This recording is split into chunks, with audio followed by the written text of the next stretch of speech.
त्यांच्या घरी कोण गेलेलं नाही, सरकारचा मायेचा हात त्यांच्या डोक्यावरनं फिरलेला नाही, ते आश्चर्य नाहीये का? त्या लहान पोरीला जागेवर नेऊन तिला एक्सपोज केलं जातं. कधीही निर्भया केसमध्ये सांगितलेलं आलंय की कुठल्याही विक्टीमला एक्सपोज करू नका, त्याची ओळख होऊ देऊ नका.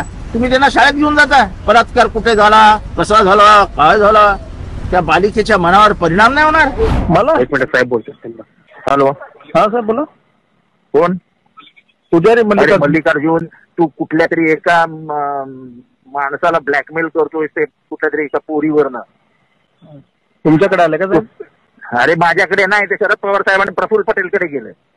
साहेब ब्लॅकमेल करत नाही साहेब, ती मुलगी आपल्याकडे न्याय मागायला आलेली.